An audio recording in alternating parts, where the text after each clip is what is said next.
For pointing that out. Welcome back, guys. It's because Rapid's not here to tell me it's muted. It's all good, but you guys in chat saving me. It's all good. Let's try that again. So you're watching the STPL. We just saw MSG versus Media, and we're gonna head into our second series, which is going to be Red versus SouL. So without further ado, let's have a look at our map pool for today. Set 1 is going to be Neo Ground Zero, Set 2 on Plasma, Set 3 Coliseum 2, and Set 4 Benzene. Then if we make it there, it's going to be the ace match, which is going to be Icarus. So should be a cool ace match. We've seen a couple of games on that so far in week 1. Could possibly see another one here. But it's going to be a cool matchup here between Red and SouL. Now, Red and SouL both made it through to the playoff semi-finals in round 2. So SouL actually didn't make it in round 1, neither did Red. So there are newcomers to the playoffs here. But of course, Red, a very strong team. SouL Gaming, a very strong team as well. Notably, their big new pickup is Biel. Biel, obviously the player who won the Africa School Challenge Cup thing they did, and also qualified for the round of 24 ASL this season. But it should be a very fun matchup. Now, these two teams actually did meet before in round 2. They played against each other in group... No, they didn't meet in the group stage. They met in the playoffs. They played against each other in the 3rd, 4th place match, where SouL actually won with a sweep. So Red are going to be looking for blood here. They want some revenge, as when you look at the group they are part of, they have a very strong group together, and both of them going to be jostling there for the top spot, along with IRK, DM, NetWars, IRK, Psystorm, Clan Revolution, and BWL. So an incredibly strong group for them here.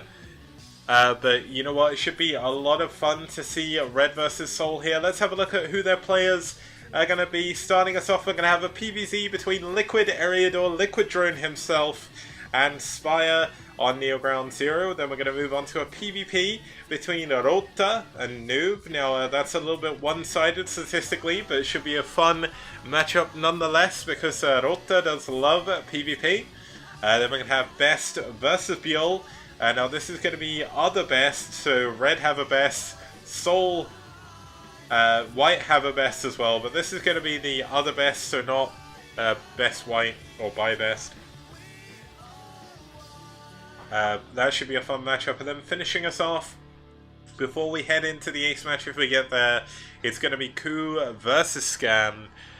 So I know Scan is in the army. He's currently doing a civil service thing, so he does have free time in the evenings and does have internet, because if you're in the army, apparently you live on the barracks and everything. So you don't get you don't get the internet to play or anything like that, which is why it's very unlikely you'll see someone like Bisu play. But being in the civil service means he can get away with playing as well. He's just not allowed to stream, because I think the idea is if you're in the military, you're not allowed to make money, so they're not allowed to have jobs or anything outside of that.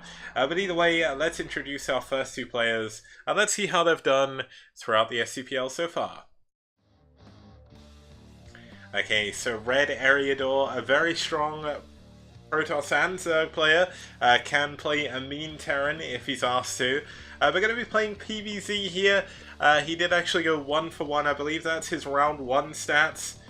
If not, my overlay is very, very weird at the moment, which I'll need to fix. But either way, a very strong opponent here in Spire for SouL Gaming. Spire becoming, gaining notoriety, should I say, through the Have At You tournaments that Shamtu runs. So obviously he appeared in those. SouL picked him up, Fujikura scouted him out, brought him into the SouL family. But he's going to have a tough opponent in Eriador as well. SouL, Spire, currently 2-for-2 against Protoss players. Eriador has definitely played PvZ, but not in STPL, I think, so his stats are blank.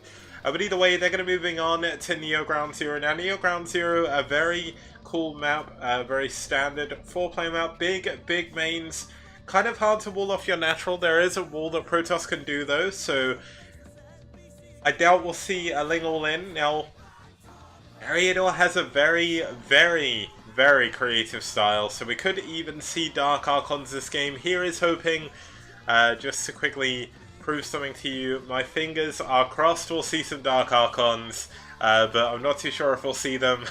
But either way, it's going to be game 1 of our second match of today's STPL. It's Red versus SouL, Eriador versus Spire.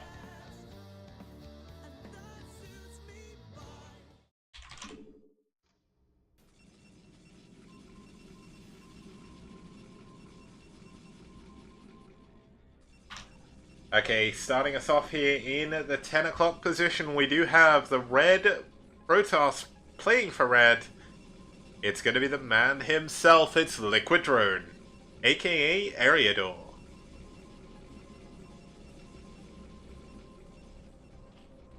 And his opponent here in the 2 o'clock position is going to be, in the blue, fighting for SouL, it's Spire.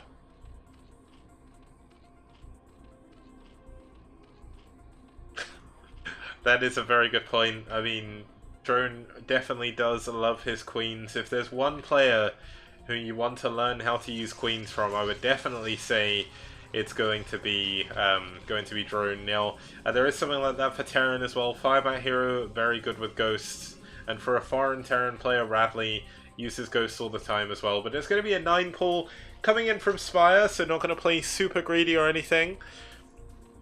Just to let you guys know as well, there is another Matcherino code, so if you follow the link here and enter the code STPL3, you could donate $1 to the prize pool, perfectly free, thanks to our sponsors over at Matcherino. Huge thank you to them, obviously, for making the platform they do and keeping it running. Now, we're going to have a gateway first coming in for Eriador, and that should be kind of cool.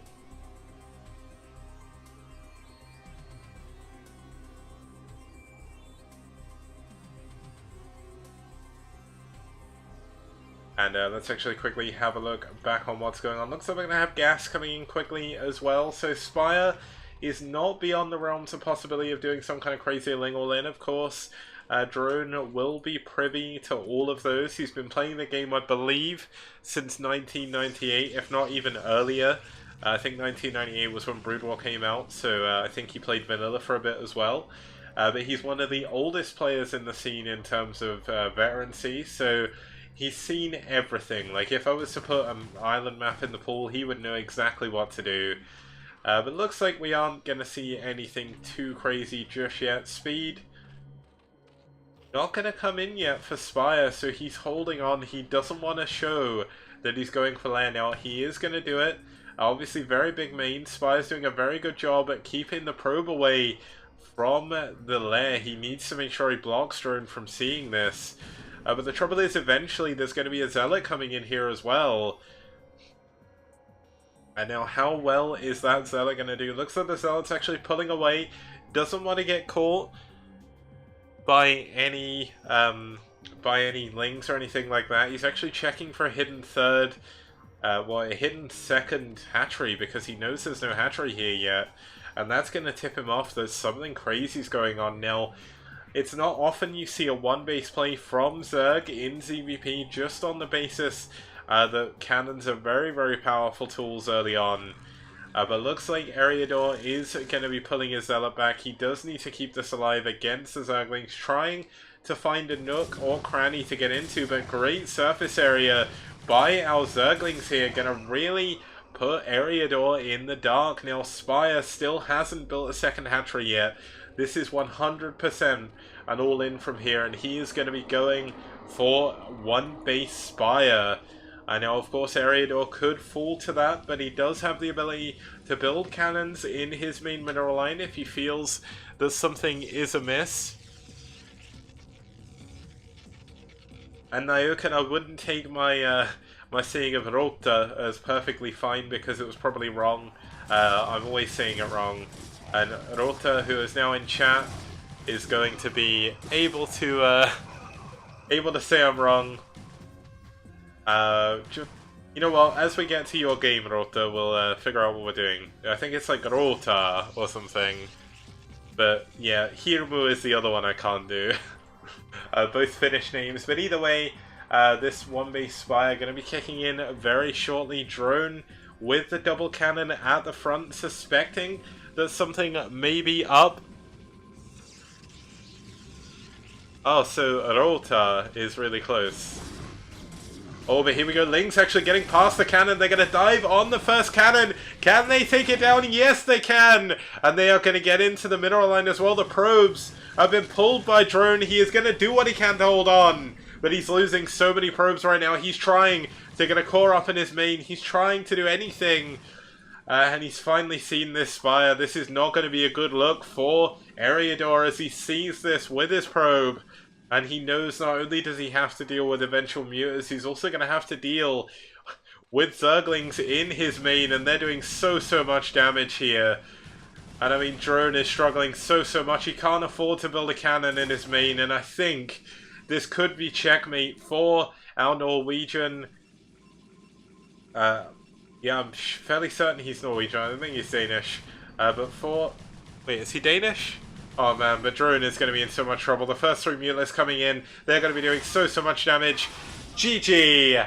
As Eriador cannot do anything. The one base all in coming out for Spire, not giving away too much about his normal playstyle, but does manage to win the game incredibly quickly with that one base Spire play. So that's going to be something that Eriador's going to have to look out for in future. But great denial of information by Spire there all throughout the game, and just overall a great game played there. Eriador not having the best of games, but of course that is game 1 of the series, so there's still a long way for SouL to go to win. So let's see if they're going to be able to do it as we head on into game number 2. See you guys very soon.